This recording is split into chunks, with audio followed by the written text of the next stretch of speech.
He was an 11th round pick of the San Diego Padres out of high school. He joins NFL Network's coverage of the 2022 NFL Draft in Vegas. NFL Network's coverage of the draft kicks off on Thursday, 8 p.m. Eastern with the first round. Joel Klatt is my guest. Joel, it's good to have you back. How are you? It's good to be back. What's going on, Jim? It's been a minute. It's good to have you, Joel. Good to hear your voice. So let me ask you this before we get into the specifics. Joel, what is your overall assessment of the draft class? Where is it weak? Where is it strong? Yeah, so it's really strong at edge. Those edge rushers, I think that you can have probably 5 of those guys go in the top 12. Wide receivers, another strong position. What I love about the wide receiver group is that it's eclectic. So you've got small guys that are fast. You've got smooth guys that can just play on the outside. You've got big players that can play inside and outside like Drake London. So that eclectic nature, I think, you're going to be able to find exactly what you need. Joel Klatt is joining us. Joel, I'm going to double back and ask you about that wide receiver class in a minute because I think that's really interesting. Your final mock draft, though, comes out tomorrow. You have already called your shot. You've said that you would be surprised if Malik Willis is not selected in the top 12. What are you hearing that is giving you that sense, and why do you think that he is rising the way that he has? So the reason Malik is rising is because he has this innate skill set that you just cannot teach. When you look at what was going on late into the playoffs, the Mahomes-Allen game, the way that Burrow played, the way that Stafford played, so much of their quality play was off schedule, what they were doing outside of the pocket. Even when you look at the Super Bowl, Stafford, the no-look pass. So these types of intangibles are so important. You've got to have the strong arm, obviously, but no longer is it just that we need the guy that is anticipating from the pocket and so on and so forth. You've got to have the guy that can grow into an absolute force on the field. Herbert style, Allen style, Mahomes style, Burrow style. And I think that you can project that with Willis. Now, I'm not saying that he's definitely going to be that, but you can at least project it. Whereas some of the other guys, maybe you can with Ritter, but the others, they're just really experienced quarterbacks that you're hoping you can get kind of the most out. Interesting. Joel Klatt joining us. The NFL Network's coverage of the draft gets underway on Thursday at 8 p.m. Eastern. I was going to ask you, Joel, so if you're in the front office and you're looking at Willis and you're looking at, say, Kenny Pickett, how would you distinguish between the two of those players? Vastly different. First of all, Pickett is a guy that's just played a ton of football. And this is actually, let me just give you a positive on Pickett. If you take a look at the last, 10 winning Super Bowl quarterbacks, what you'll see is that if you go back to their college career, on average, they all started well over 30 games. They attempted over 1,000 passes, completed over 700 of them. They've got 70-plus touchdowns in their career. They're experienced guys. In fact, the guy with the least amount of experience of the Super Bowl winning quarterbacks is actually Tom Brady, which is wild. And so Pickett has that going for him. Remember, he's completed 1,000 passes. Like, this guy has played a ton of football, and he does anticipate really well from the pocket. The hand size thing, it doesn't bother me as much as others, but it's definitely out there. These guys that want to sit in dark rooms and say he's going to fumble the ball all over the place, that's going to be their issue. The difference between the two is that Pickett is just kind of a B-plus now, and he's going to be a B-plus later, whereas Willis might be just a B now, but there's some A-minus, A-plus tendencies. And so you're drafting the upside of Malik Willis, whereas Pickett is just kind of a known commodity, and he's going to be a guy that you can come in, learn your system, and be a quality player. Joel Klatt breaking it down for us. All right, Joel, so at the very top, if you're Jacksonville, are you going to go pass rusher or offensive line? And if you're going to go pass rusher, are you going Aiden Hutchinson or Trayvon Walker? So I think it's going to be pass rusher, and I believe that's the good choice because of the two offensive linemen, while they're great, we're talking about Evan Neal or Ike Ekwonu from North Carolina State, they're good players, but I don't think they put you over the edge. When you look at these two pass rushers, they can be dynamic, all-pro game wreckers. Aiden Hutchinson is the guy that I would take, only because he does everything well. He's got every single tool in the toolbox. Jim, he can line up at a 6 technique, which is head up onto the tight end, and he can defend the run. He did that for 3 years under Don Brown, the defensive coordinator at Michigan, before Mike McDonald was there last year. He can stand him up in a two-point stance. He can wreck the game as a pass rusher. He can defend the run. He can do everything. By the way, he's also a terrific leader.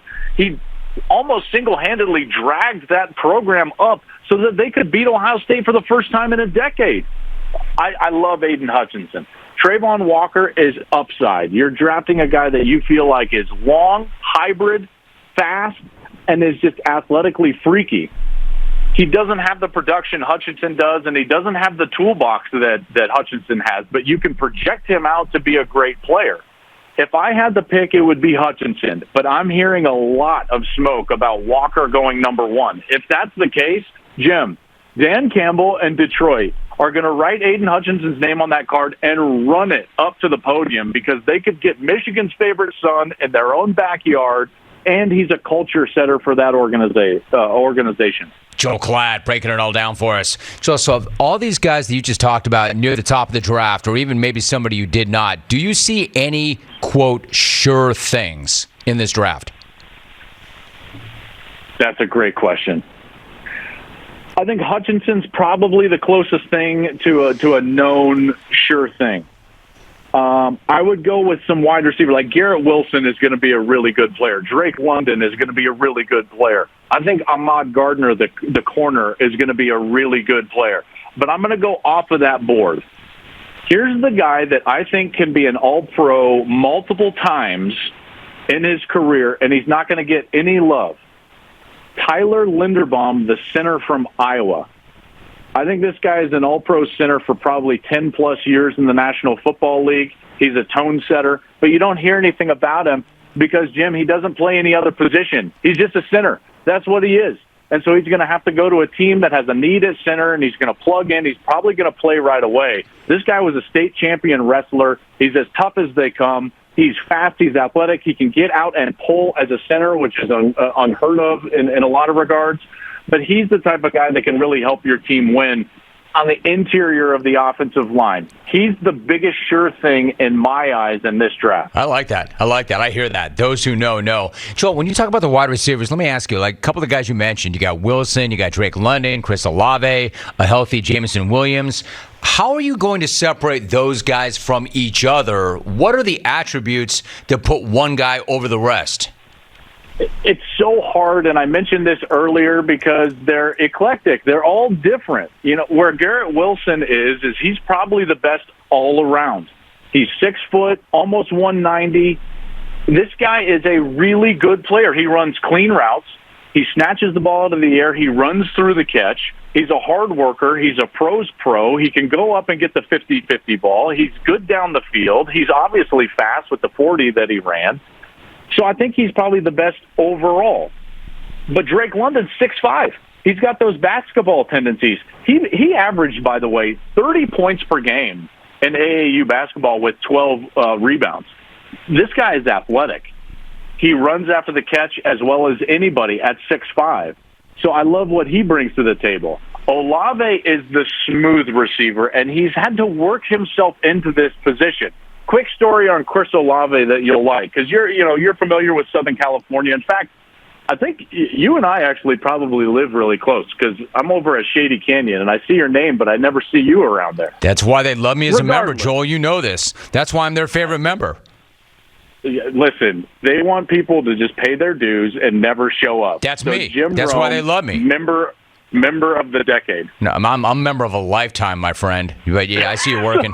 You're right. So anyways, I'm just going to tell you this quick story about Chris Olave. Mission Hills High School. This is, way back. He's not really highly recruited at all. In fact, his quarterback is much higher recruited than he is. His name was Jack Tuttle.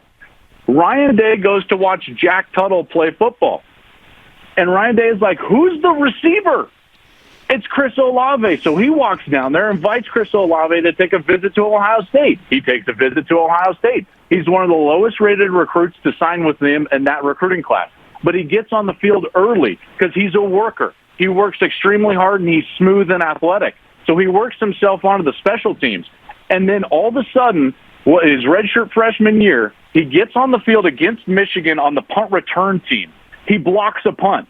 They give him a chance out at wide receiver. Guess what he does? Catches a touchdown pass, and then the sky's the limit. So he's worked himself into being this great player. He wasn't highly recruited by like some of these other guys.